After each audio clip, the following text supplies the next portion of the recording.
अभी का जो टॉपिक है वो हमारे सबके दिल के करीब है and a very sensitive topic, career advancement scheme, that is gas, right.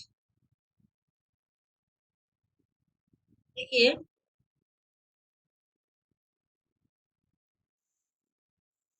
तो अभी गैस के डायरेक्शंस है। आप सब न्यू एंट्रेंट्स हो। प्रीति, येस मॅडम. हा मॅम.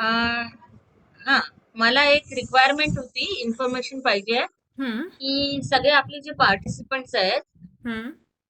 त्यांना सर्व्हिसला किती वर्ष झालेली आहेत, म्हणजे 1 वर्ष व्हायचंच आहे नाही कसं? मॅडम, काही सिनियर पण आहेत पार्टिसिपंट्स, काही न्यू एंट्रंट पण आहे आणि काही ऑलरेडी झालंय त्यांची सर्व्हिस बऱ्यापैकी. एम आई राइट पार्टिसिपेंट्स? क्योंकि कुछ पार्टिसिपेंट यस सीनियर्स भी मैम। हैं. हम्म. Yes, yes, ma'am. Yes, ma'am. Yes, ma'am. तर मी म्हणजे सुरुवात करायची तर कुठनं करू? 2009 पासून करू की कसं करू? मॅडम, नवीन पार्टिसिपेंट्सला काय सांगता येईल आणि मग जर त्यांचे बाकीच्यांचे जर काही डाऊट्स असतील तर त्याप्रमाणे हाँ, आपण सांगूया. राइट है राइट ना? राइट। हम्म. सो हम अज्यूम करते हैं कि आप सब लोग 7th पे कमीशन में है अभी, और 7th पे कमीशन की जो गाइडलाइंस आई है प्रमोशंस की टीचर्स के, तो उसको मैं समझाने की कोशिश करती हूँ। और कोई 4th अमेंडमेंट वाले होंगे या फिर और पुराने होंगे, तो वैसे फिर हम आखिरी में डिस्कस करेंगे, राइट।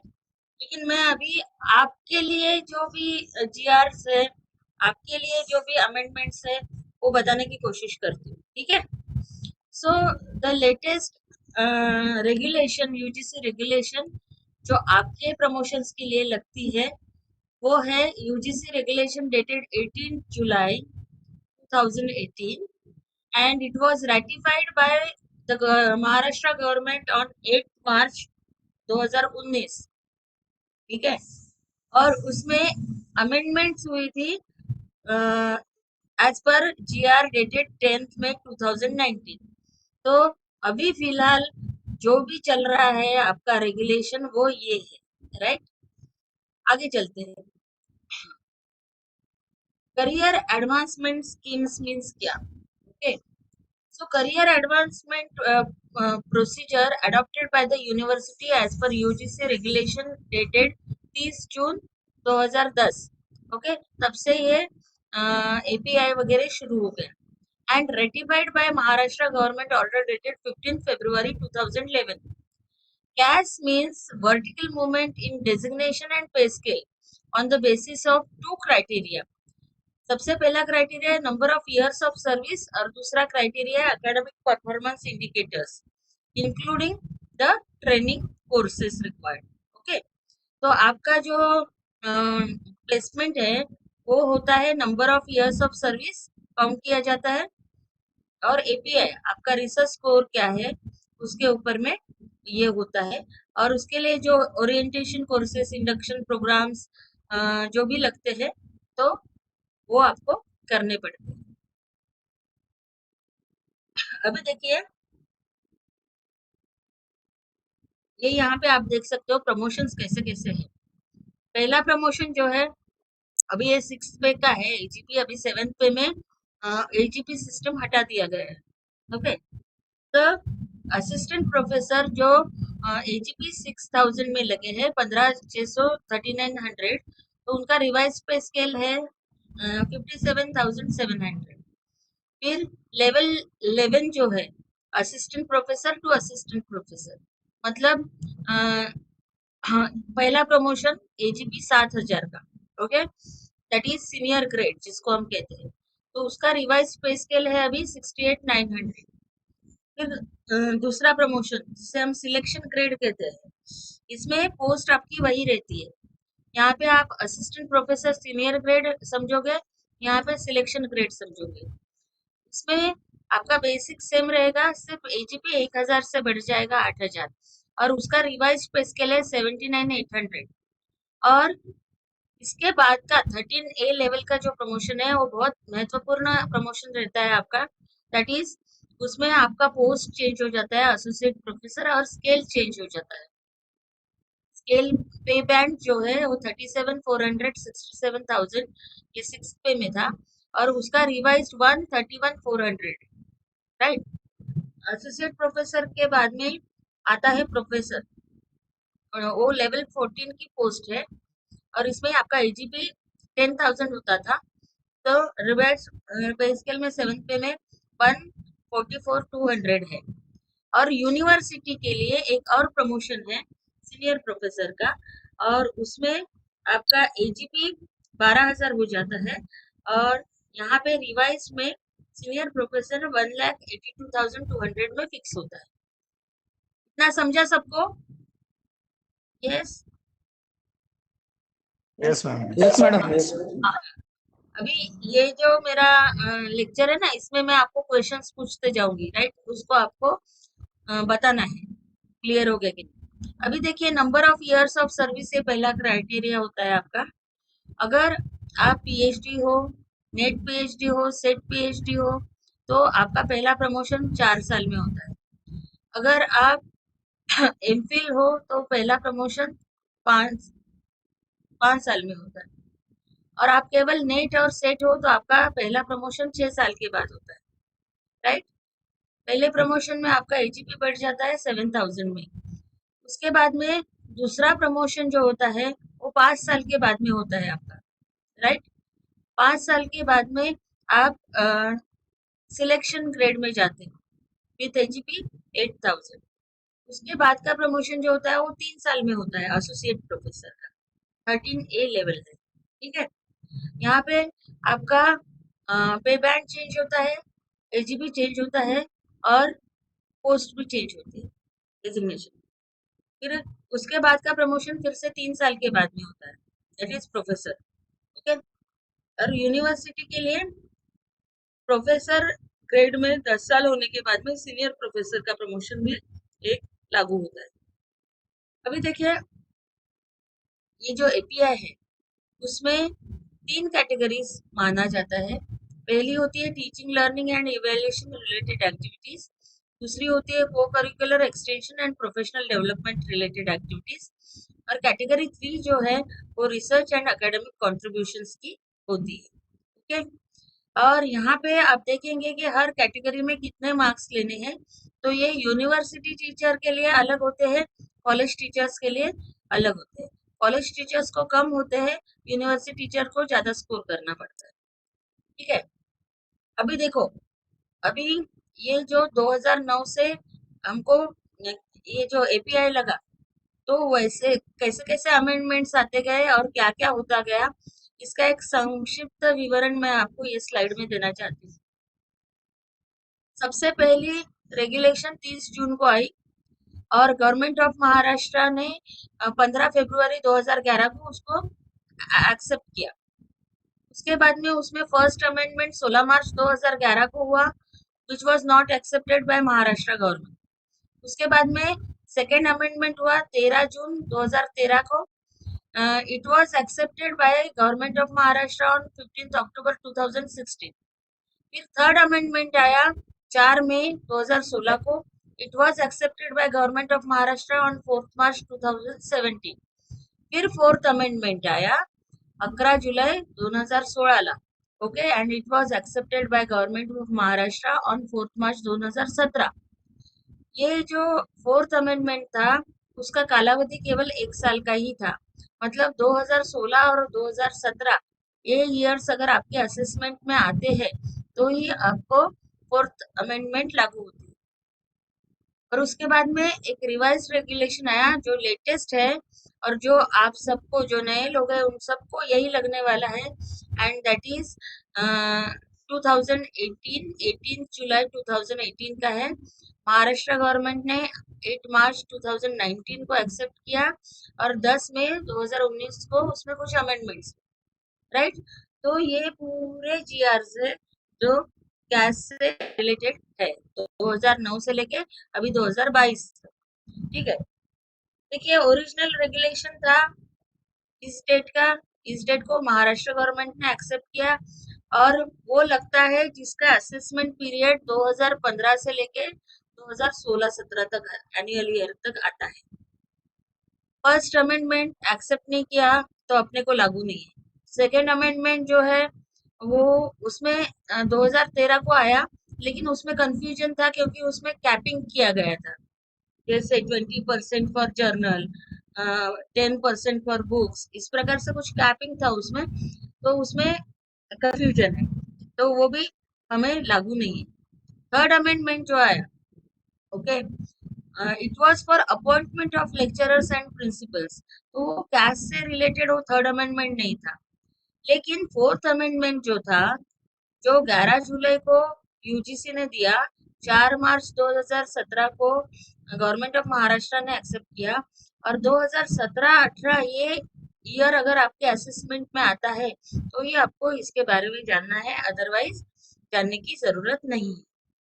और हम ज्यादा से ज्यादा फोकस करेंगे 18 जुलाई 2018 को जो अमेंडमेंट आया था, जिसने ये पुराने सारी जीआर को रिप्लेस कर दिया।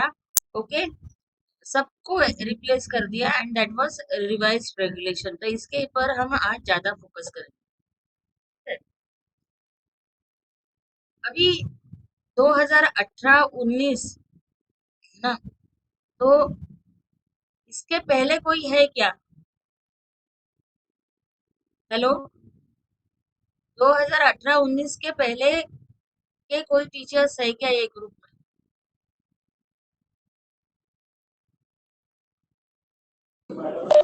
Yes madam.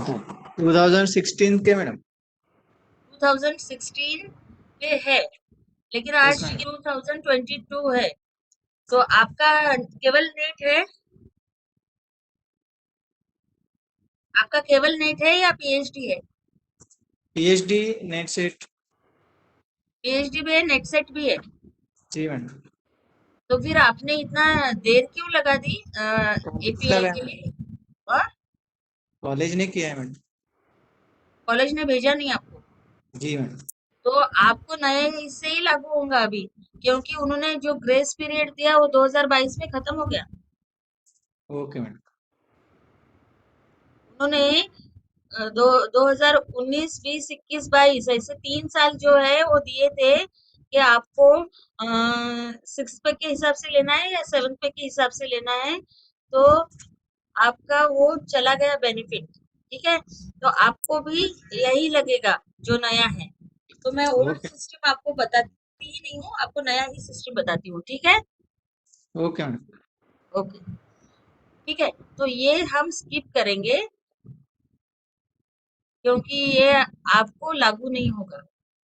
17-18 का भी हम स्किप करेंगे क्योंकि वो भी लागू नहीं होगा आपको। हाँ, अभी ये जो गाइडलाइंस है ये महत्वपूर्ण है, जो आपके लिए लागू होंगी। राइट? डेट ऑफ इम्प्लीमेंटेशन 8 मार्च 2019 से है, और फाइनेंशियल मैटर्स जो भी है वो 1 जनवरी 2016 से माने जाएंगे। इसमें देखिए, इसमें जो चीजें हैं वो मैं आपको बताती हूँ। यहाँ पे पीएचडी मैंडेटरी है कुछ प्रमोशंस के लिए, और कॉलेज में जो एसोसिएट प्रोफेसर का प्रमोशन है उसके लिए पीएचडी मैंडेटरी है। यानी आपको एसोसिएट बनना है तो आपके पास में पीएचडी होना आवश्यक है। तो जो भी जिनका भी पीएचडी नहीं है उन लोगों ने पीएचडी कर लेनी चाहिए। और जो यूनिवर्सिटी में काम करते हैं, यूनिवर्सिटी डिपार्टमेंट्स में, वो टीचर्स के लिए सिलेक्शन ग्रेड जो है यानी दूसरा प्रमोशन, उसी वक्त में पीएचडी मैंडेटरी है। ठीक है, अगर आप पीएचडी नहीं है तो आपका दूसरा प्रमोशन भी नहीं होगा, ये चीज ध्यान में रखिए।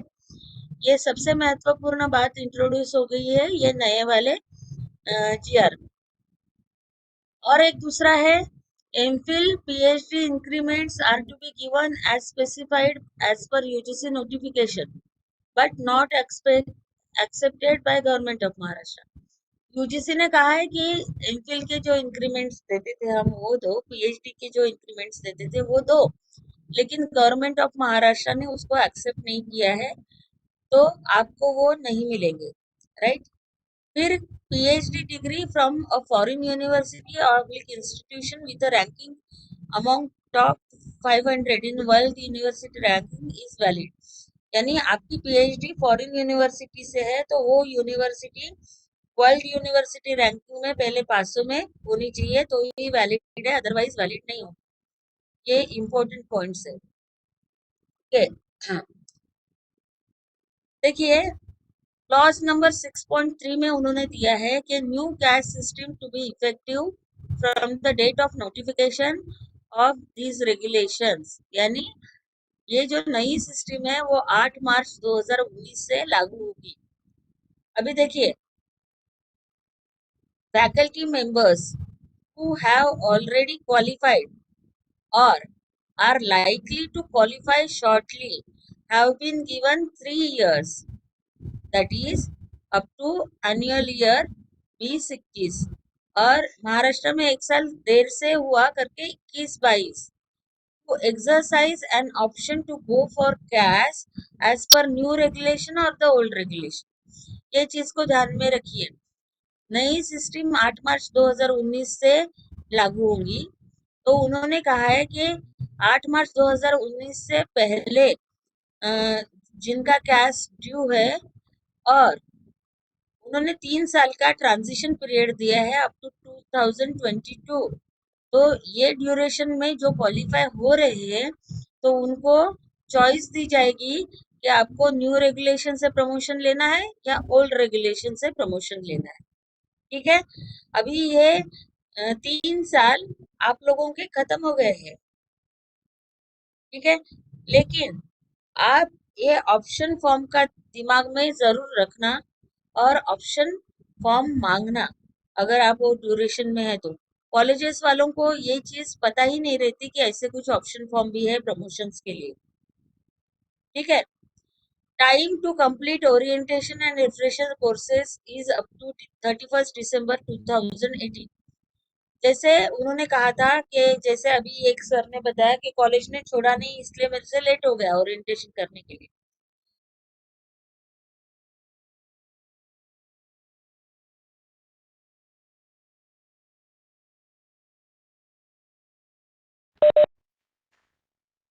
ग्राह्य धरा मॅडम आपला आवाज नाही येत होता. जाएगा। हेलो, मॅडम आवाज थोडा ब्रेक झाला होता, आता येतोय. आता है तो? Yes ma'am.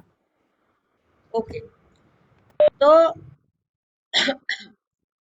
ये जो टाइम दिया गया था ग्रेस पीरियड वो यूजीसी ने दिया था, लेकिन this provision has not been accepted by government of Maharashtra. ठीक है, और उन्होंने जो अमेंडमेंट की है 10 मई 2019 का उसमें वो नमूद किया गया है। तो ये 3 चीजें बहुत इंपॉर्टेंट है। आप ऑप्शन फॉर्म के लिए भी पूछिए जब भी आप फॉर्म भरेंगे आपका कैश का। ठीक है, अभी हम लोग जो थे हम ट्रांजिशन पीरियड में थे, तो हमने कहा कि हमारा ओल्ड इससे ही कर दो भैया। क्यों हमने ऐसा कहा? क्योंकि नए रेगुलेशन के हिसाब से आपका एसोसिएट और प्रोफेसर ये दो जो प्रमोशन है वो आपका बैकडेट से नहीं होगा, आपका इंटरव्यू होके सिलेक्शन जिस दिन होगा उस दिन से होगा। यानी देखिए, यूनिवर्सिटीज में 4-4 5-5 साल कैस के ये नहीं लगते, तो उन लोगों का बहुत नुकसान हो गया है ये इसमें। ठीक है, बैक डेट से वो नहीं देते ये 2 पोस्ट के लिए, लेकिन पहले 2 प्रमोशन आपको डेट ऑफ एलिजिबिलिटी से ही मिलेंगे, first promotion and second promotion. तो उसके लिए कोई प्रॉब्लम नहीं है आपके लिए फिलहाल। ठीक है, लेकिन बाद में जब आप एसोसिएट के लिए जाओगे तो आपको 6 महीने पहले से ही प्रोसेस शुरू करना पड़ेगा, ताकि आप जिस दिन एलिजिबल होंगे तो आपका ज्यादा नुकसान नहीं होगा उसमें। और एक चीज, प्रमोशन होने के लिए जो टीचर है एलिजिबल वो उस दिन रोल पे होना चाहिए, एक्टिव सर्विस में होना चाहिए।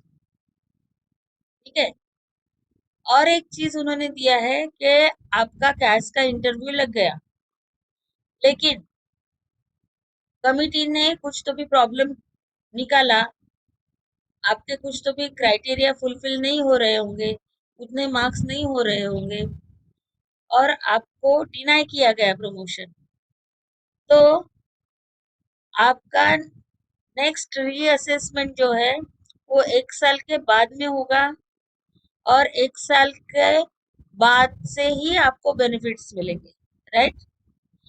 और दूसरा, induction program of 1 month shall be introduced for all newly recruited assistant professors in the universities, colleges, institutions, ideally before the starting of their teaching work, but definitely within 1 year of the recruitment of the new faculty member. उन्होंने कहा है कि उनका teaching शुरू होने के पहले ही उनको इंडक्शन प्रोग्राम दो नए लोगों को, और अगर वैसे नहीं होता है तो 1 साल के अंदर में इंडक्शन प्रोग्राम होना चाहिए आपके सर्विस की। इतना समझा सबको?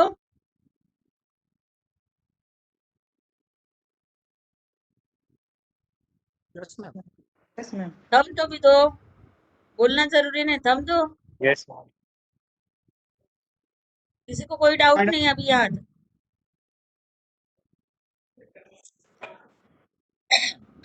अभी देखिए, ये जो नई गाइडलाइंस है, it is also vertical movement in designation and पे स्केल्स, लेकिन यहाँ पे एक क्राइटेरिया और इंट्रोड्यूस किया है, 3 क्राइटेरिया है। एक तो आपका number of years of service, वो वैसे के वैसा ही है जैसे पहले था। दूसरा, उन्होंने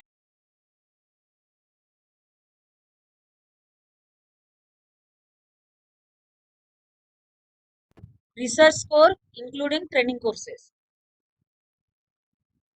अभी देखिए, number of years of service वैसे ही है, पहला प्रमोशन 4, 5, 6, उसके बाद में 5 साल के बाद दूसरा, फिर 3 साल के बाद एसोसिएट, फिर 3 साल के बाद प्रोफेसर और फिर 10 साल के बाद सीनियर प्रोफेसर इन यूनिवर्सिटी।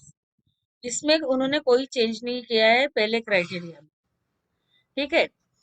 देखिए, ओल्ड सिस्टम में स्टेज 1 से 2 को हमने एकेडमिक लेवल 10 और एकेडमिक लेवल 11 किया है, ठीक है।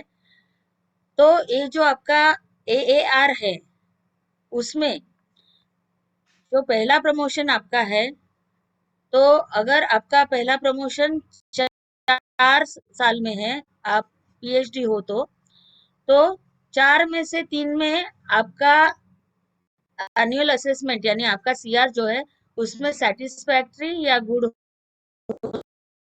होना चाहिए। आपका प्रमोशन एमफिल बेस पे 5 साल पे हो रहा है, तो 5 साल के इसमें से एटलीस्ट 4 इयर्स आपके सेटिस्फैक्ट्री और गुड रैंक होनी चाहिए।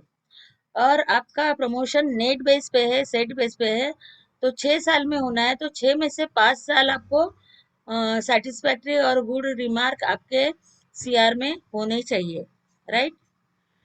दूसरा प्रमोशन 5 साल के बाद में होता है, राइट। तो वहां पे आपको एटलीस्ट 4 साल में सेटिस्फैक्ट्री और गुड होना चाहिए। तीसरा 3 साल में होता है, उसमें 3 में से 2 साल आपको सेटिस्फैक्ट्री या गुड होना चाहिए। चौथा भी 3 साल के बाद में होता है, उसमें भी 3 में से 2 साल आपका सेटिस्फैक्ट्री या गुड रिमार्क होना आवश्यक है। अभी ये सेटिस्फैक्ट्री और गुड रिमार्क कैसे होता है? तो 2 तरह से होता है। पहला होता है एक तो टीचिंग, यानी आपको कितने क्लासेस असाइन किए गए और आपने एक्चुअली कितने क्लासेस लिए। अगर आपने 80% से ज्यादा क्लासेस लिए तो आपको टीचिंग में गुड रिमार्क मिलेगा। आपने 70 to 80% क्लासेस लिए तो आपको सेटिस्फैक्ट्री मिलेगा।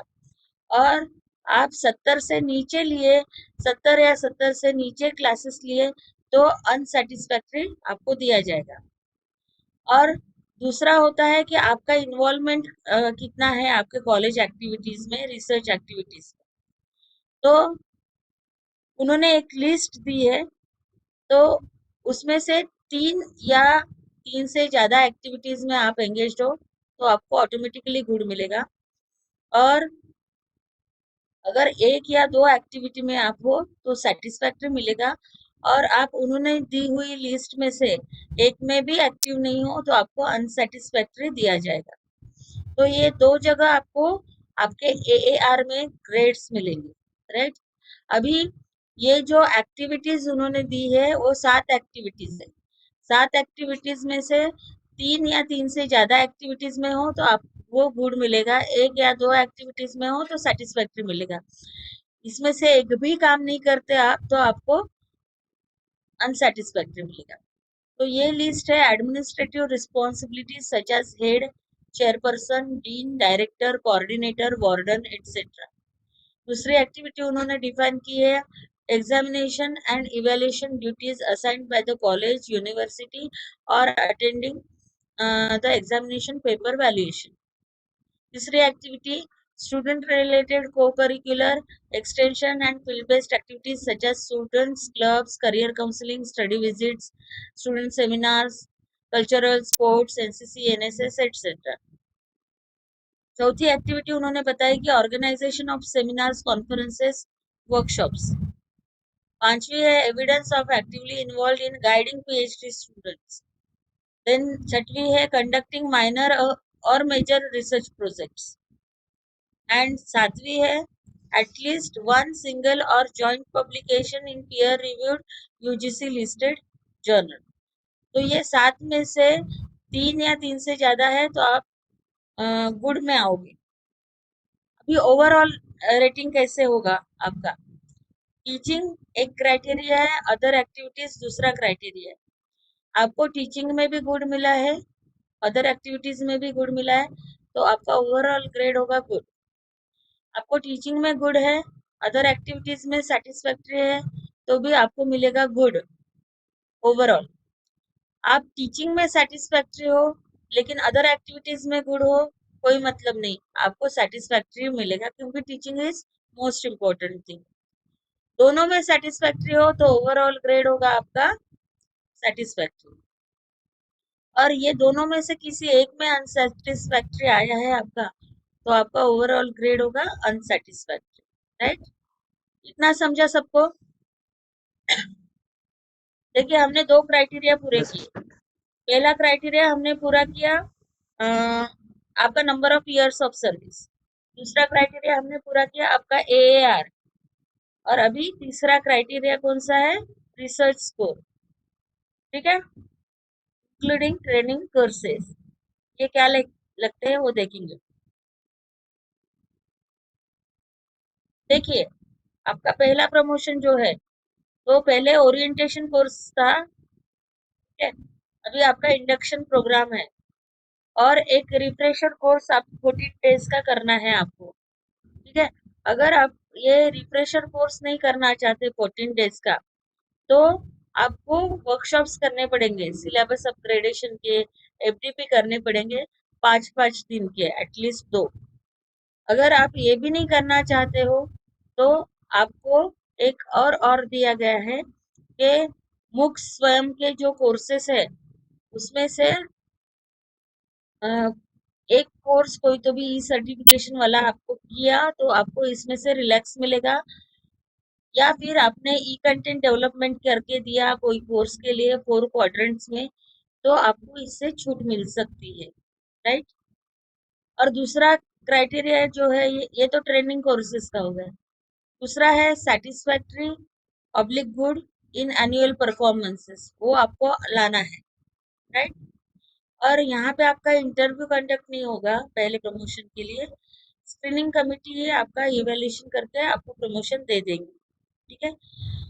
अगर आप यूनिवर्सिटी में टीचर हो तो इसके साथ साथ आपको UGC अप्रूव्ड या पीयर रिव्यूड जर्नल में एक पेपर पब्लिश होना जरूरी है पहले प्रमोशन को। इतना समझा सबको? पहला प्रमोशन ट्रेनिंग कोर्सेस।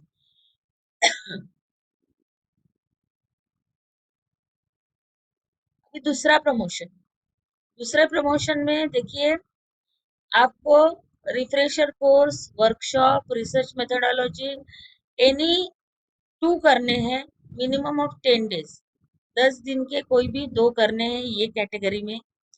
या फिर उसको ऑप्शन है कि वर्कशॉप सिलेबस मतलब 5-5 दिन के जो है वो आप 2 कीजिए, एक 10 दिन का रिफ्रेशर की जगह 2 कीजिए, राइट?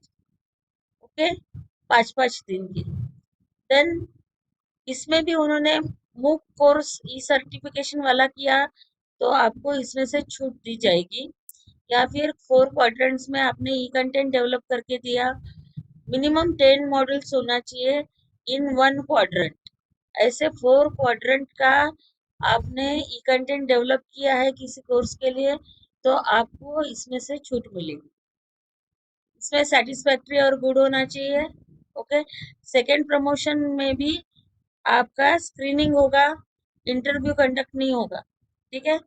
आप जो भी लिख के दोगे प्रपोजल, उसके बेसिस पे आपको मार्क्स पड़ेंगे और आपको प्रमोशन मिलेगा। सिर्फ यूनिवर्सिटी टीचर्स के लिए इसी स्टेज में पीएचडी डिग्री होना कंपलसरी है और 3 रिसर्च पेपर्स चाहिए ये प्रमोशन के लिए यूनिवर्सिटी टीचर को, पीयर रिव्यूड या यूजीसी अप्रूव्ड जर्नल्स में, राइट? ये हो गया सेकेंड प्रमोशन। अभी थर्ड प्रमोशन जो है एसोसिएट प्रोफेसर का, इसमें सबसे बड़ी गड़बड़ी और सबसे डेंजरस थिंग ये है कि आपको प्रमोशन आप जिस दिन क्वालिफाई होते हो उस दिन से नहीं, तो आपका इंटरव्यू होके सिलेक्शन जिस दिन होगा उस दिन से दिया जाएगा। यानी यहाँ पे आपका नुकसान है अकॉर्डिंग टू न्यू रेगुलेशन। अभी एसोसिएट प्रोफेसर के लिए मिनिमम 10 डेज का एक कोर्स आपको करना है, refresher, methodology, workshop, syllabus upgradation या टेक्नोलॉजी प्रोग्राम्स एफडीपीज, राइट? अगर आप 10 दिन का नहीं कर सकते हो तो 5 दिन के 2 करो। ये भी अगर आप करना नहीं चाहते तो 1 बुक्स का ई सर्टिफिकेशन वाला कोर्स करो, या फिर हर क्वाड्रेंट में 10 मॉड्यूल्स है, ऐसा 4 क्वाड्रेंट का ई कंटेंट बनाओ, ठीक है? कॉलेज टीचर्स के लिए एसोसिएट प्रोफेसर का प्रमोशन लेने के लिए पीएचडी मस्ट है ये स्टेज में, राइट? सेटिस्फैक्ट्री और गुड आपके एआर में चाहिए। यहाँ पे बाकायदा आपका कमिटी लगेगा, सिलेक्शन कमिटी, आपका इंटरव्यू होगा और उसके बाद आपको प्रमोशन दिया जाएगा। ये स्टेज में यूनिवर्सिटी टीचर्स को 7 रिसर्च पेपर्स चाहिए पीयर रिव्यूड जर्नल्स में, और 4 पीछे के भी ले सकते हो पेपर्स बैकडेटेड, लेकिन असेसमेंट पीरियड जो है आपका 3 साल का, उसमें 3 चाहिए। और रिसर्च स्कोर जो है कैटेगरी 3 का वो 70 चाहिए यूनिवर्सिटी टीचर्स को। और evidence moving guided minimum 1 student, यानी एक स्टूडेंट आपके अंडर में चाहिए, okay? That is required. Just a second.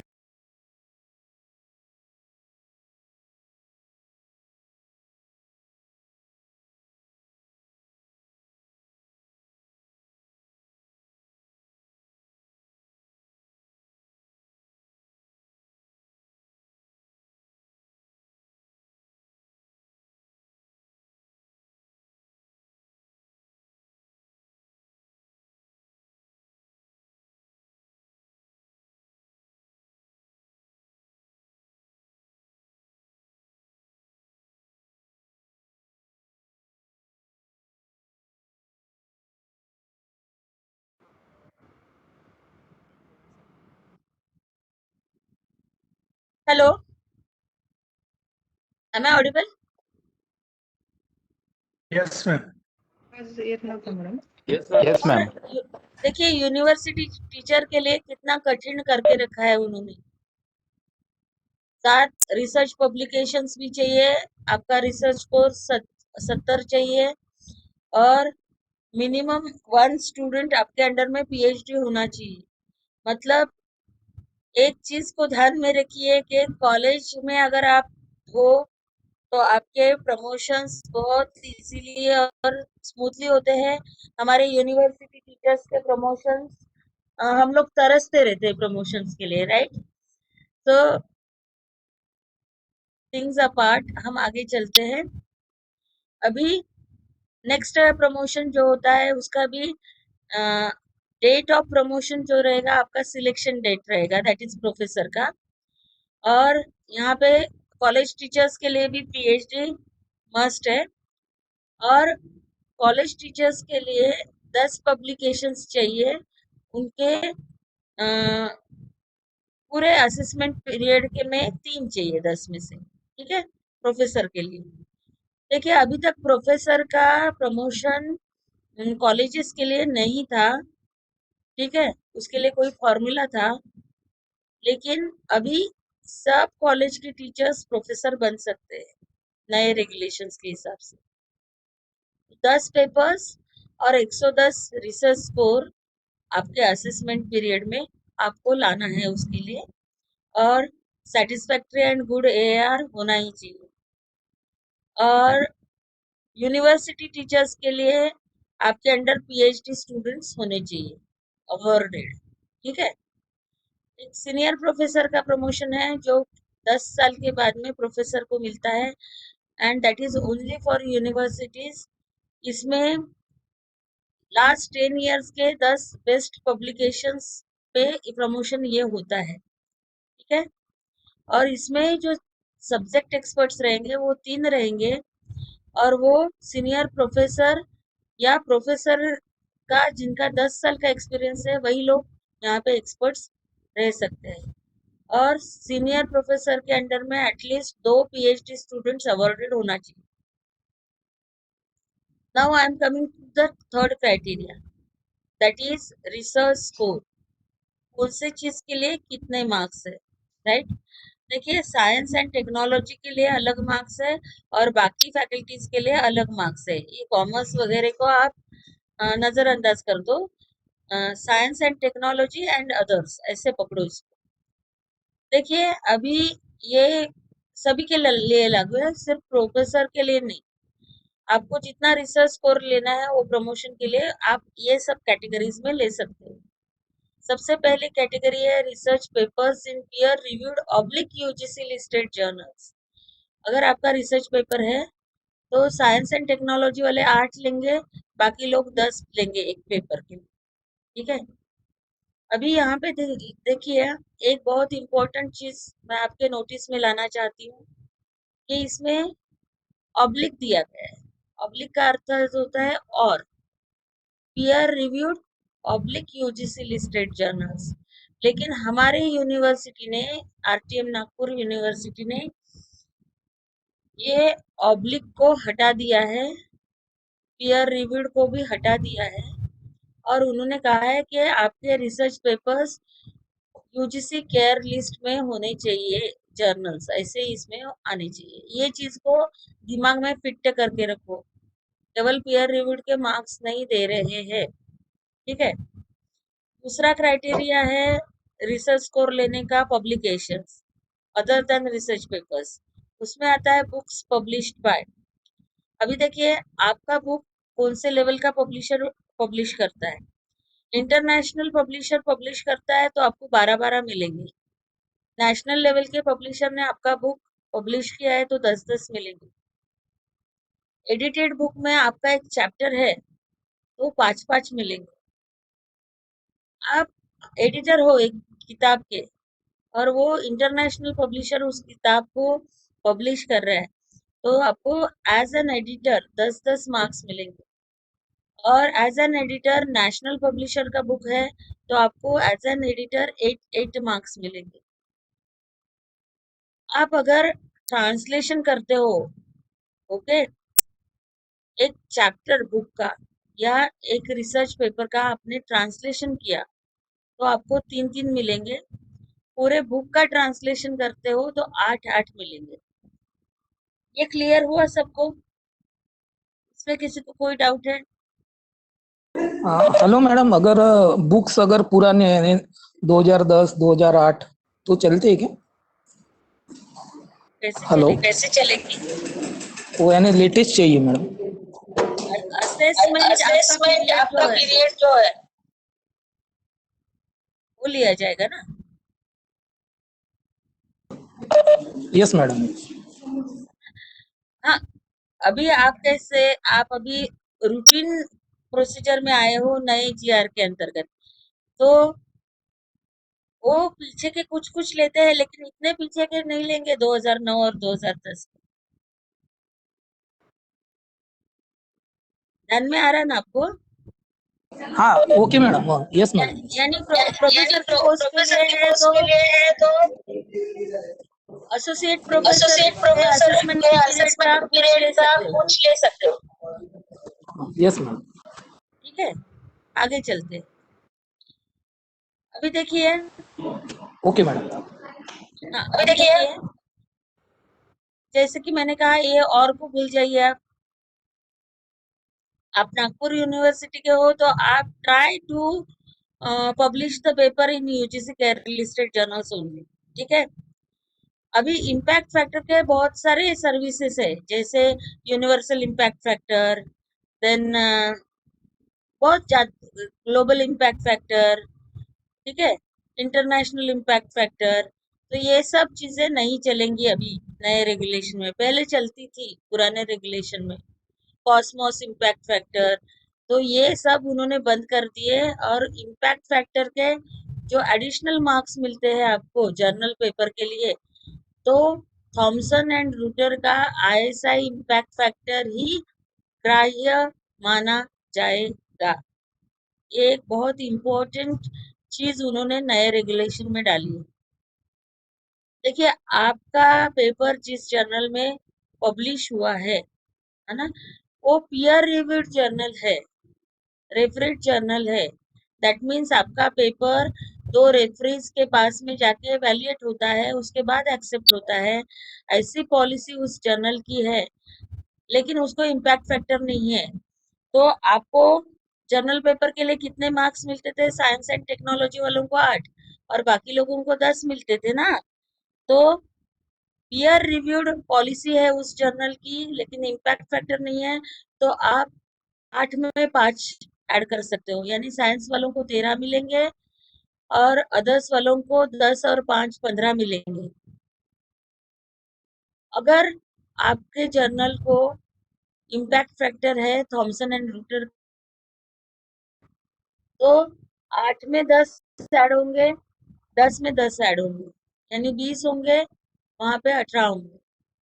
Impact factor 1 और 2 के बीच में है थॉमसन राउटर का, तो बेस में 15 मार्क ऐड होंगे, यानी साइंस एंड टेक्नोलॉजी वालों के 8 + 15 होंगे, बाकी वालों के 10 + 15 25 होंगे। इम्पैक्ट फैक्टर 2 से 5 के बीच में है, तो 20 पॉइंट्स बेस में ऐड होंगे, 8 + 20 एंड 10 + 20। पेपर का इम्पैक्ट फैक्टर 5 से 10 के बीच में है, वो भी थॉमसन एंड रूटर का, तो बेस में 25 मार्क ऐड होंगे, यानी 8 + 25 एंड 10 + 25। और इम्पैक्ट फैक्टर 10 से ज्यादा है तो बेस में 30, यानी 38 साइंस एंड टेक्नोलॉजी वालों को मैक्सिमम मार्क्स मिलेंगे और 40 बाकी लोगों को मिलेंगे। अगर पेपर के 2 ऑथर हैं, तो दोनों को जो टोटल वैल्यू आ रहा है तुम्हारे पेपर के लिए, उसका 70% दोनों ने क्लेम करना है। 2 से ज्यादा ऑथर है तो पहला जो ऑथर है उसको 70% जाएंगे, और बाकी जितने भी ऑथर्स है वो 30% क्लेम करेंगे। इतना समझा सबको? Yes madam, yes. Yes ma'am. अभी ये रिसर्च स्कोर में तीसरा क्राइटेरिया जो है वो है creation of ICT mediated teaching learning pedagogy and content development of new innovative courses and curriculum. देखिए, आपने आपके कोर्स में कुछ इनोवेटिव चीज ऐड की है और उसके एविडेंसेस है, तो 5-5 मार्क आप क्लेम करेंगे। अगर आप नया करिकुलम बनाने के लिए, नए कोर्सेज करने के लिए आप मेंबर हो, तो 2-2 मार्क ऐड होंगे। और बुक्स के इसमें आपका कोई कंट्रीब्यूशन हो, जैसे कंप्लीट 4 क्वाड्रेंट्स का 4 क्रेडिट कोर्स अगर आप डिजाइन करते हो, डेवलप करते हो, तो आपको 20 मार्क्स मिलेंगे। ठीक है, लेकिन किसी और के कोर्स में आप मॉड्यूल देते हो एक बना के, लेक्चर देते हो, तो 5-5 मार्क मिलेंगे। आप कंटेंट राइटर हो, सब्जेक्ट मैटर एक्सपर्ट हो, एटलीस्ट 1 क्वाड्रेंट में आपने काम किया हो, तो 2-2 मार्क्स मिलेंगे। और आप मुक्स का जो ऑनलाइन कोर्स चल रहा है उसमें कोर्स कोऑर्डिनेटर हो और वो 4 क्रेडिट का कोर्स हो, तो 8-8 लेंगे। लेकिन 2 क्रेडिट का होगा तो पर क्रेडिट 2-2 मार्क्स आप यहाँ पे लेंगे। ठीक है, आगे का जो है वो है ई कंटेंट डेवलपमेंट। अगर आप ई बुक लिखते हो या फिर 4 क्वाड्रेंट्स में कंप्लीट ई कंटेंट बनाते हो, तो आपको 12-12 मिलेंगे। ठीक है, आप 4 क्वाड्रेंट के लिए एक मॉड्यूल लिखते हो तो 5-5 मिलेंगे। और आपका contribution to development of e-content module in complete course paper e-book at least 1 quadrant में है तो 2-2 मिलेंगे। और ई कंटेंट जो होता है कंप्लीट कोर्स का, पेपर का, ई बुक का, उसके आप एडिटर हो तो आप 10-10 मार्क्स क्लेम कर सकते हो। तो ये ई कंटेंट पे नए रेगुलेशन ने बहुत ज्यादा जोर दिया है and they want all this E content development activities through the teachers. ठीक है, तो चौथा जो क्राइटेरिया है स्कोर लेने का वो है रिसर्च एंड कंसल्टेंसी। अगर आप गाइड हो तो आपके अंडर पीएचडी अवार्ड होती है, तो आप 10-10 मार्क पर पीएचडी ले सकते हो। आपका असेसमेंट का प्रपोजल बनाते वक्त आपके अंडर कोई थीसिस सबमिटेड हो तो सबमिटेड थीसिस के लिए 5-5 ले सकते हो। और अगर आप एमफिल या पीजी डेजर्टेशन के गाइड हो और उस बच्चे को डिग्री अवार्ड हो जाती है तो आपको पर डिग्री 2-2 मार्क्स ले सकते हो। अब यहाँ पे पीजी डेजर्टेशन का मतलब अ, जैसे हमारा इंग्लिश है तो हमारा प्रोजेक्ट वर्क होता है सेकेंड ईयर में। प्रोजेक्ट वर्क के लिए मार्क्स नहीं है, बाकायदा जिन लोगों के पीजी के डेजर्टेशन के सिनॉप्सिस आरआरसी में जाते हैं और अप्रूव होते हैं उन्हीं को ये मार्क्स मिलेंगे। आपके पास में रिसर्च प्रोजेक्ट्स है तो 10 लाख के ऊपर का रिसर्च प्रोजेक्ट आपने कंप्लीट किया तो आप 10-10 मार्क्स ले सकते हो असेसमेंट पीरियड में। 10 लाख से कम का रिसर्च प्रोजेक्ट है तो 5-5 ले सकते हो। अगर आपके असेसमेंट पीरियड में रिसर्च प्रोजेक्ट ऑनगोइंग है, चल रहा है, जिसकी वैल्यू 10 लाख से ज्यादा है, तो आप उस असेसमेंट में 5-5 मार्क ले सकते हो और 10 लाख से कम के लिए 2 मार्क्स ले सकते हो।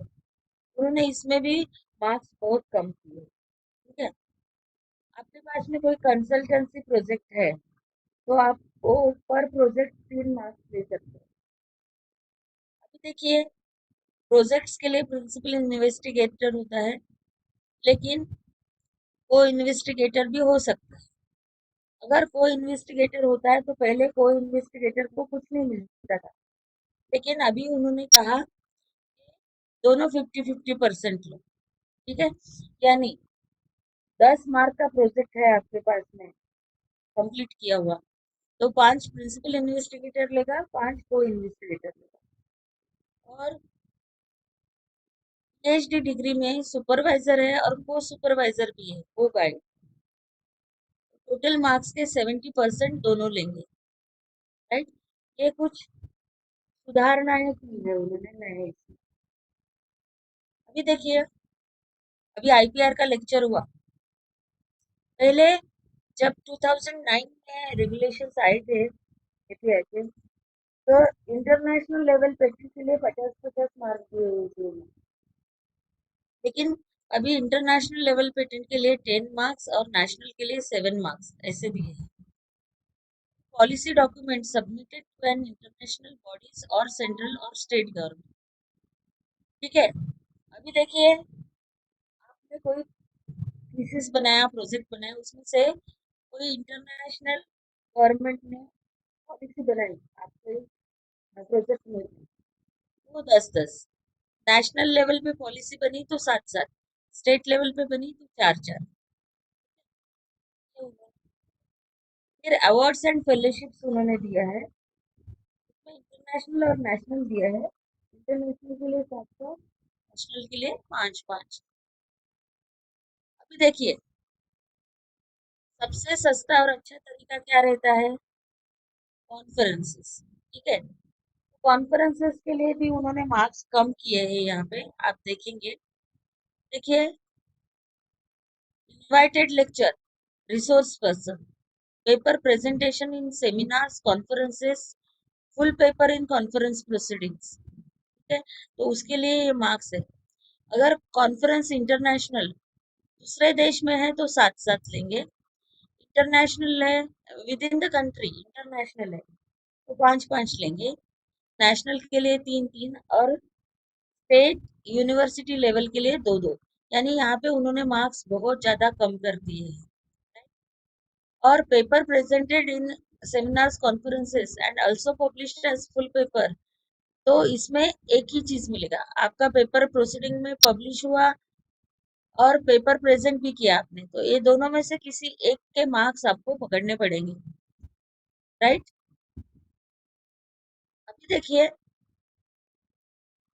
इन्होंने कैपिंग दिया है।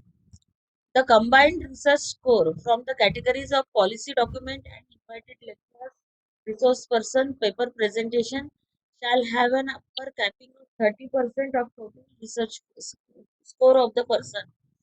इसमें ध्यान में रखिए कि ये 0.6 और 0.5, ये जो 5 और 6 है, उसमें आप 30% ही ले सकते हो मार्क्स, आपका टोटल स्कोर जो बनता है। उसके ऊपर आपने उसमें काम किया है तो ऊपर का काम आपका वेस्ट हो जाएगा, ठीक है। अभी ये टोटल 6 कैटेगरीज उन्होंने दिए है, राइट। 1 2 3 4 5 6, तो उन्होंने कहा है कि आपको मिनिमम 3 कैटेगरीज में अपना काम दिखाना है और वहां पे रिसर्च स्कोर लेना है। ऐसा नहीं कि आपने एक ही कैटेगरी में पूरे 120 मार्क्स ले लिए, ऐसा नहीं चलेगा, राइट। सो आपका कंट्रीब्यूशन 3 अलग अलग जगह होना जरूरी है। और पेपर प्रेजेंट भी किया, कॉन्फ्रेंस प्रोसीडिंग में भी आया, तो किसी एक से मार्क्स आप क्लेम करेंगे, दोनों जगह नहीं करेंगे, ठीक है। अभी जैसे कि मैंने कहा, पहला प्रमोशन और दूसरा प्रमोशन आप जिस दिन एलिजिबल हो जाते हो उसी दिन से बैकडेट से आपको मिलेगा, लेकिन एसोसिएट प्रोफेसर, प्रोफेसर और सीनियर प्रोफेसर का सिलेक्शन जिस दिन आपका इंटरव्यू होगा उस दिन से आपको मिलेगा, राइट। आपका जो नोटिफिकेशन है जो आपको लागू होता है वो 18 जुलाई 2018 है, ठीक है। और जो उन्होंने बताया था कि जिनके पेंडिंग कोर्सेस है 31 दिसंबर 2018 तक पूरे करो, उसको कंसिडर किया जाएगा। ये चीज महाराष्ट्र गवर्नमेंट ने एक्सेप्ट नहीं की है। एक जनवरी 2016 से इंक्रीमेंट्स जो एग्जाम होते थे वो बंद कर दिए और मिले हैं, तो वो तो बाद में आया ना, जनवरी 2000 मिले हैं, तो उनका रिकवरी होने का चांस है। अब बताइए, is it clear to you?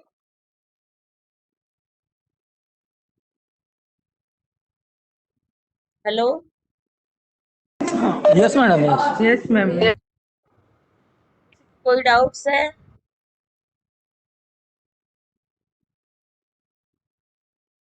Madam, ये no increment for PhD and MPhil post 1 January 2016 क्या? हमारा पीएचडी हाँ, 2015 का है आपका और एक 2015 का पीएचडी है मैडम, और जो जॉब है वो 1/8/2016 का है। नहीं मिलेंगे तीन आपको। नहीं मिले क्या होंगे बोले? तो कीप योर फिंगर्स क्रॉस्ड। नहीं नहीं मिले मैडम, नहीं मिले ना? नहीं अच्छा है नहीं लिए आपने, नहीं तो वापस देना पड़ता। वापस देना पड़ेगा। जी जी।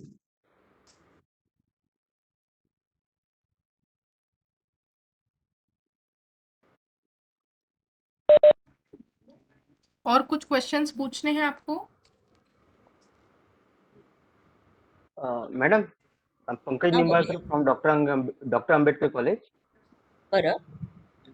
मॅडम, हे जे teaching class taught include session याचा 80% जो क्रायटेरिया, 80% मोर दॅन 80% साठी गुड क्रायटेरिया, त्यासाठी एव्हिडन्स द्यावे लागतील का?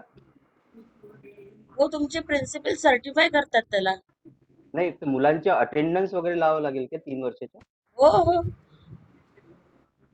अटेंडन्स लावतात पुष्कळ लोक, पण ते गलेलठ्ठ होतं म्हणून एक सिंपलची गोष्ट असते की तुम्ही तुमचे जे प्रिन्सिपल आहेत की नाही, तर प्रिन्सिपल कडनं त्याला एंडोर्स करून घ्यायचं की 80% पेक्षा जास्त क्लासेस यांनी घेतलेले आहेत. बरं. पहा, तुम्ही तुमचा जो AAR असतो, त्या AAR ला तुम्ही समजा NSS मध्ये आहात, तुम्ही NCC मध्ये ऍक्टिव्ह आहात, तर ते पत्र लावावी लागतात सगळी सर, अच्छा. एव्हिडन्सेस, नाही तर तुमचे मार्क पकडले जात नाहीत. बरं. ओके. Thank you madam. कळलं ना? Hello madam. हो मॅडम, झालं. Hello madam. हॅलो. हा पंकज सर बोला. थोडं मॅडम जोरात माझा बोला प्रश्न सर, असा आवाज होता, कमी येतो आहे. जोरात बोला. माझा प्रश्न असा होता मॅडम की जसं FIP, जसं पहिल्या प्लेसमेंटसाठी PhD वाल्यांना 4 वर्षानंतर होते, तर जसं आता पहिलं आपण FIP केलं आणि त्याच्यानंतर जर रिफ्रेशर करायचं असलं त्याच्यामध्ये 1 वर्षाची गॅप असं आवश्यक आहे का मॅडम? प्रीती तुला ऐकू आलं असेल तर मला सांग ना. हो हो मॅडम, त्यांनी म्हटलंय की आता त्यांनी FIP केला आणि त्यांना रिफ्रेशर कोर्स करायचा आहे, तर त्याच्यामध्ये 1 वर्षाची गॅप असणं आवश्यक आहे का? तर तसं आवश्यक असतं, परंतु जर का तुमचं मॅनेजमेंट तुम्हाला सोडत असेल आणि तुम्हाला जर का रिफ्रेशरला जागा मिळत असेल, you can do. Okay madam. आणि सर आमच्या साईडला म्हणजे आम्ही जेव्हा सिलेक्शन करतो पार्टिसिपंट्सचं, त्यावेळेस तर आम्ही 1 वर्षाची गॅप बघतोच, पण त्याची ड्यू डेट काय आहे प्लेसमेंटची, सपोज ती ड्यू डेट लगेचच असेल तर मग आम्ही तशा वेळेस तसे फॉर्म कन्सिडर करतो. जरी तसं 1 मॅडम वर्षाची हां ही अपॉइंटमेंट 2019 ची आहे हां आणि 20 मध्ये मी माझं काय झालं की मला हे सगळं माहित नसल्यामुळे मी रिफ्रेशर 20 मध्ये करून टाकलं लायब्ररी सायन्सचं. आणि मग FIP आता करताय. मी FIP आता करतात, हे असं काही आवश्यक आहे का की बा FIP पहिले झालं पाहिजे किंवा रिफ्रेशर पहिले झालं पाहिजे? नाही सर, आता तर ती वेळ निघून गेली ना, त्यामुळे आता हे कन्सिडर केल्या जाईल, काही प्रॉब्लेम नाही. म्हणजे असं काही आवश्यक नाही की बा तसं तर FIP आवश्यक करून आहे, टाकलं. पण तुम्ही ते केलं नाही, पण आता तुम्ही करताय म्हणजे क्रायटेरिया तुम्ही फुलफिल तर करताय आहे ना प्लेसमेंटचा, तर हो तेव्हा ते हो कन्सिडर हो करतात. Okay madam. हॅलो, हा मॅडम. आणि हॅलो, हा ललिता मॅडम बोला. हा, आमचे प्राचार्य म्हटले की 6 महिन्यांनी करू शकता म्हणे तुम्ही रिफ्रेशर. माझा पहिलाच आहे हा ओरिएंटेशन, तर मग मी करू शकते का नंतर? हो मॅडम, 6 करू शकता, महिने करू शकता मॅडम. करू शकते का?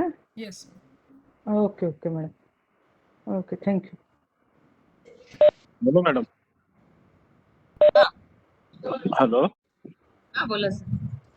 मॅडम, माझा ICSSR थ्रू पोस्ट डॉक्टरेट झालाय PDF. हा, त्याचं काही सिनियरिटी वगैरे वाढते का मॅडम असं? हॅलो. तरी सिनियरिटी नाही वाढणार, सिनियरिटी नाही वाढणार.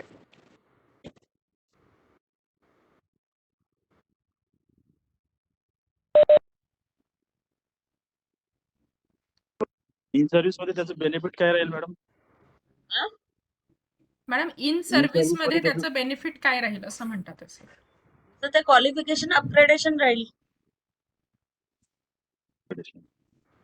क्वालिफिकेशन अपग्रेडेशन राहील. अच्छा अच्छा अच्छा, ठीक आहे. पोस्ट डॉक्टरल तुमच्याकडे डिग्री आहे, हो ऍडिशनल क्वालिफिकेशन आहे. हो फेलोशिप्स वगैरे होत्या का त्याच्यात?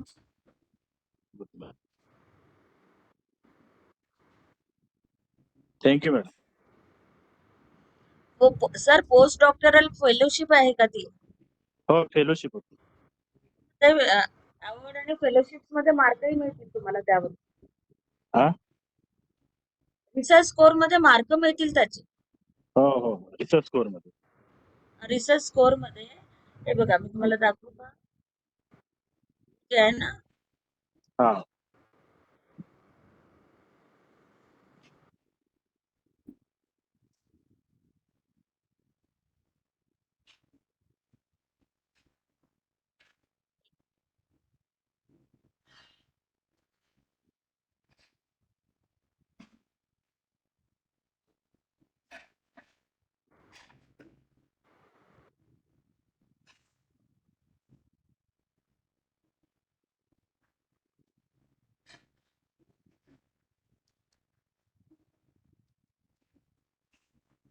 हे अवॉर्ड्स आणि फेलोशिप्स आहेत ना, हा हा मॅडम. त्याच्यामध्ये मार्क मिळतील तुम्हाला.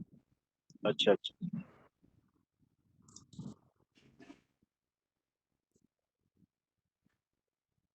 अजून काही प्रश्न आहे? हेलो हा सर. हेलो मैडम ये सेशन का प्लीज वीडियो डाल दीजिएगा, बीच बीच में आवाज ब्रेक हुआ है. यस यस रिकॉर्डिंग चल रही है मैडम, सेशन होने के बाद I upload. Yes ma'am, thank you. Hello हा सर बोला, आवाज येतोय. हाँ नमस्कार मॅडम. प्राध्यापक राम बुटके, समाज कार्य महाविद्यालय कामठी. मॅडम माझा असा प्रश्न होता की मी आता 3.5 वर्षाच्या अगोदर सोशल वर्क कॉलेजला जॉईन झालेलो आहे. त्यापूर्वी मी नॉन ग्रँटवर B.Ed आणि M.Ed ला 8 वर्ष विद्यापीठाचा मान्यता प्राप्त शिक्षक होतो. माझं अप्रुव्हल पण आहे आणि विद्यापीठाचे सगळे कामं वगैरे केले, LEC पासून पेपर सेटिंग, मॉडरेशन, व्हायवा वगैरे सगळं. तर आता इकडे फॅकल्टी चेंज झाली तर हा माझा 8-10 वर्षाचा एक्सपिरियन्स इकडे माझा काउंट होईल का, किंवा त्याचे बेनिफिट्स मला मिळतील का, हा प्रश्न आहे माझा. सर तुम्हाला ऍक्च्युली तुम्ही आता सोशल वर्कला गेलेले हो मॅडम. हो ना, सोशल वर्क सिस्टम आहे. मॅडम आवाज नाही येत आहे.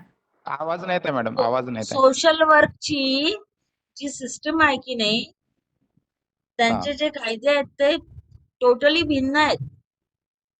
अच्छा.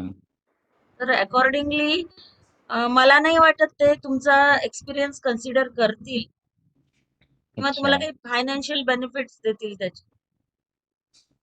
अच्छा.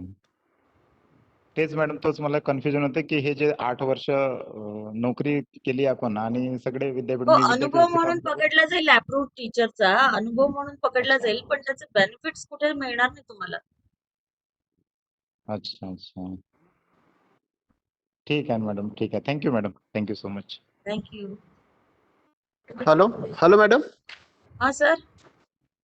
मॅडम जितेंद्र किरसान बोलतोय, JM पटेल कॉलेज भंडारा. नमस्कार मॅडम. नमस्कार. मॅडम माझं जे सिलेक्शन झालेलं आहे इकडे असिस्टंट प्रोफेसर म्हणून, हे 2018 मध्ये आहे आणि ते नेटच्या बेसिसवर झालेलं आहे. बरं.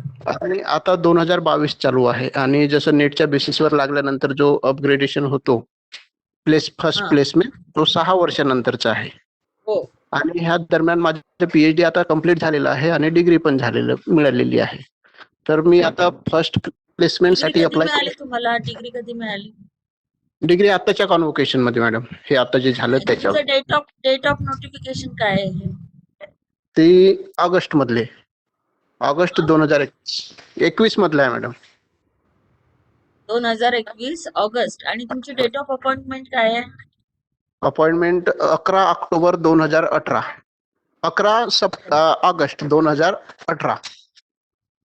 11 ऑगस्ट 2018 म्हणजे ऑगस्ट 2018 ला अपॉइंटमेंट झाली आणि ऑगस्ट 21 ला नाही मॅडम, PhD मिळाली. ऑगस्ट 21 मध्ये आपल्याला PhDचं हे नोटिफिकेशन निघालेलं आहे व्हायवा झाल्यानंतरचं. तर पहा, 19, 20, 21 म्हणजे तुम्ही जॉब मध्ये आल्यानंतर तिसऱ्या वर्षी तुमचं डिग्री अवॉर्ड झाली हो मॅडम. 3 वर्षानंतर. तर तुम्ही 4 वर्षामध्ये क्वालिफाय होता सर. अच्छा, तर मग आता फर्स्ट प्लेसमेंट साठी आपण अप्लाय करू शकतो का मॅडम? तुम्ही अप्लाय करा 2022 ऑगस्ट नंतर. Okay okay, thank you madam.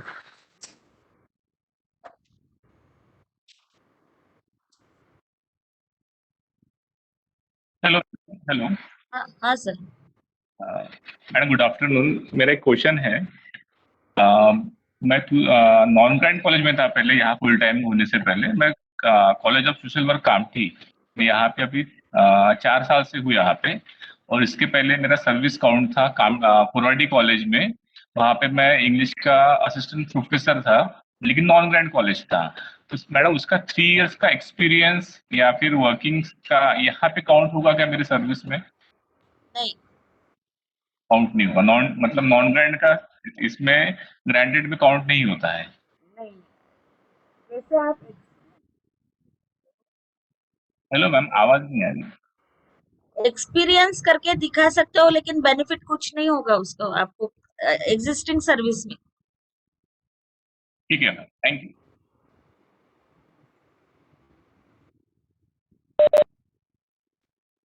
अजून काही डाऊट्स आहेत? क्लिअर करून घ्या.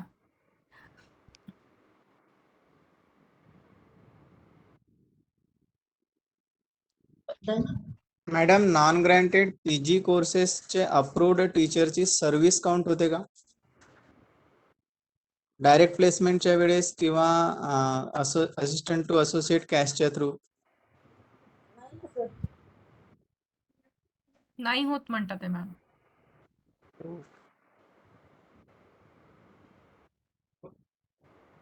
अप्रूव्ड नाही, पण तुम्ही ते स्केल मध्ये नव्हते ना सर.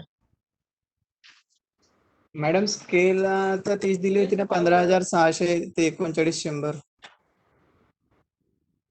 तुम्ही अप्रूव्ड टीचर होते हो. ते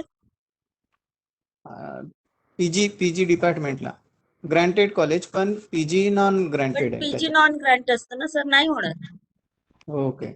डायरेक्ट प्लेसमेंटलाही नाही होणार. नाही डायरेक्ट प्लेसमेंटला पण नाही. ओके.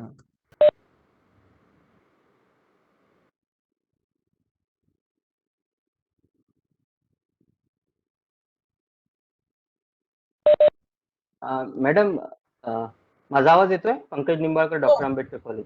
हो. म्हणजे नॉन ग्रँटेड अप्रूव्ड टीचरचं प्लेसमेंट होणारच नाही का? सर नॉन ग्रँटचं नाही, हे सगळे ग्रँटेड साठी आहे. सगळं जे आतापर्यंत होतं. मॅडम, नॉन ग्रँटचे जेव्हा अप्रुव्हल निघतात त्यासाठी पूर्ण प्रोसेस फॉलो केली जाते. तर मग पूर्ण प्रोसेस फॉलो केली जाते, इंटरव्ह्यू होतात, कमिटी बसतात, त्यानंतर अप्रुव्हल मिळतं. मग त्याचं जर काही होत नसेल तर मग हे कुठलेही कोर्सेस करण्यात काही अर्थच राहणार नाही नॉन ग्रँटेड टीचरला. तर ते मॅनेजमेंट वरती डिपेंड असतं सर सगळं. कारण आता मी तुम्हाला एक उदाहरण सांगते. ICC ला ज्या लायब्ररियन आहेत त्या प्रोफेसर ग्रेडला आहेत. हा मॅडम. ते ऑटोनॉमस कॉलेज आहे. येते का तुमच्या लक्षात? हो हो. तुमचं मॅनेजमेंट काय आहे आणि ते त्यांच्यावरती ते डिपेंड आहे. मॅडम, आमच्या विद्यापीठात पण झालेलं आहे मॅडम नॉन ग्रँटचं प्लेसमेंट. कशामध्ये? नॉन ग्रँटला जे प्राध्यापक लागले होते, 5-5, 10-10 वर्ष सर्व्हिस केली त्यांनी, त्यांचं प्लेसमेंट झालेलं आहे. समजा आमच्या अमरावती विद्यापीठात, संत गाडगेबाबा अमरावती विद्यापीठ, अमरावती जेडी, आपले अमरावती जेडी थ्रू. तर त्यांनी केलंय का ते? हो, झालं प्लेसमेंट त्यांचं, काही लोकांचं झालं. अच्छा. पण माझ्या नॉलेज मध्ये तर नाही आहे बाबा. कारण मॅडम, ते जर त्याचं जर प्लेसमेंट झालं नाही, ते प्राचार्य म्हणून जाऊ शकणार नाही ना मॅडम. उद्या चालून एखाद्या ग्रँटेडवर त्याला प्राचार्य म्हणून संधी असेल जायला, तर त्याची ती संधी केली ना, म्हणून प्लेसमेंट करून राहिले आमच्याकडे. म्हणजे समजा, पण आता ते काय नियम आहे हे मला प्लेसमेंट दिलंय तर चांगली गोष्ट आहे, परंतु माझ्या ऐकिवात नव्हतं बा असं. म्हणजे मॅनेजमेंटनी दिलं, इट इज ओके. हा, ते मॅनेजमेंटनेच प्रस्ताव टाकला तो, कॉलेजनी प्रस्ताव, मॅनेजमेंटनी प्रस्ताव टाकला, मॅनेजमेंटनेच करून घेतलं. हा. नाही, तुला सांगू मॅडम आपल्या नागपूर युनिव्हर्सिटीमध्ये पण जे नॉन ग्रँट मध्ये काम करत होते ते पण आता ग्रँटिंग मध्ये प्रिन्सिपल आहेत ना मॅडम. ते 4-5 केसेस आहे मॅडम. हो मॅडम. हा अनुभव पकडला जातोच ना सर. नाही तर सर मॅडम असोसिएट प्रोफेसर पाहिजे ना मॅडम. आता समजा जर हो. त्यांना प्रिन्सिपल बनायचं आहे तर असोसिएट प्रोफेसर पाहिजे ना मॅडम. तर त्या हो, हो. असोसिएट प्रोफेसर साठी त्यांना ते सगळं करावं लागेल ना. ठीक आहे ना. हा मॅडम प्रिन्सिपल पदासाठी ते ज्या सर्व्हिस पकडतात असोसिएट साठी डायरेक्ट प्लेसमेंटला नाही पकडतात. काय माहित बाबा, आता त्याच्यामध्ये डीप मध्ये मी गेली नाही, परंतु करेल आता प्रश्न आला तर मी विचार करेल त्याचाही, किंवा उदाहरणही जमा करेल. ओके. जसं आता यांनी अमरावती विद्यापीठाचं सांगितलं तर मी चौकशी करते काय त्यांनी. मॅडम माझ्याकडे कोणते 2 rules? प्राचार्य म्हणून गेलेले आहेत, माझेच मित्र आहे. हा. बीएड कॉलेजला पहिल्यांदा ते लेक्चरर होते, नंतर त्यांनी ते आपलं एज्युकेशन क्वालिफिकेशन वाढवलं आणि ते सायन्स कॉलेजला, आर्ट कॉलेजला प्राचार्य म्हणून लागलेले आहेत. चांगली गोष्ट आहे ना. असं काही तुमच्याकडे डॉक्युमेंट असेल तर मला प्लीज फॉरवर्ड कराल. बरं ठीक आहे. Okay ma'am. ठीक आहे ना. नाही मॅडम आमच्या कॉलेजमध्ये डॉक्टर आंबेडकर कॉलेज मधले मेत्रे सर आहे, सुजित मेत्रे सर. ते एसबीसीटी कॉलेजला लागले. त्याच्यानंतर माझे गाईड आहे PhD चे लांजेवार सर, डॉक्टर उज्ज्वल लांजेवार. ते आता मॅडम श्रीमती महिला भिंगानी आहे तिथे प्रिन्सिपल झाले. त्याच्यानंतर जे CP अँड बेरारला जे प्राचार्य आहे बाराते सर, ते पण MBA लाच होते आणि ते तिथे प्रिन्सिपल म्हणून आहे मॅडम. अच्छा तसे सर, आपलं नागपूर नॉन ग्रँट वर असताना ते प्रिन्सिपल सर सर सर मला एक सांगा फक्त, नॉन ग्रँट वरती पूर्ण UGC स्केलवर होते का ते? हा मॅडम UGC स्केल हा. त्यांचं तसंच झालं ते प्रमोशन वगैरे. ते हा म्हणजे ते UGC स्केल वरती असले पाहिजेत ना, त्याच्यामुळे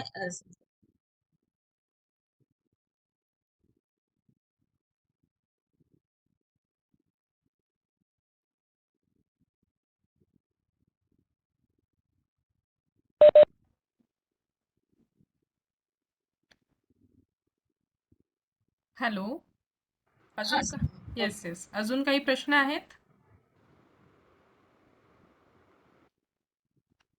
ओके, जर काही क्वेश्चन्स नसतील तर मॅडम आपण इथे थांबायचं. हो. Okay, so thank you once again madam. त्यांचे खूप सारे डाऊट्स आपल्या आज क्लिअर झाले आणि कोणाला जर तुमचा ॲडवाईस लागेल तर मी तुमचा नंबर शेअर करेल मॅम पार्टिसिपंट सोबत. चालेल. Okay, so once again I extend my thanks to you madam for all the 4 sessions. कालचे पण आणि आजचे पण सगळे सेशन्स खूप छान झाले. Thank you so much ma'am. Thank you madam. Thank you madam. Thank you madam. Thank you madam. Thank you very much madam. Lot madam. Thank you madam.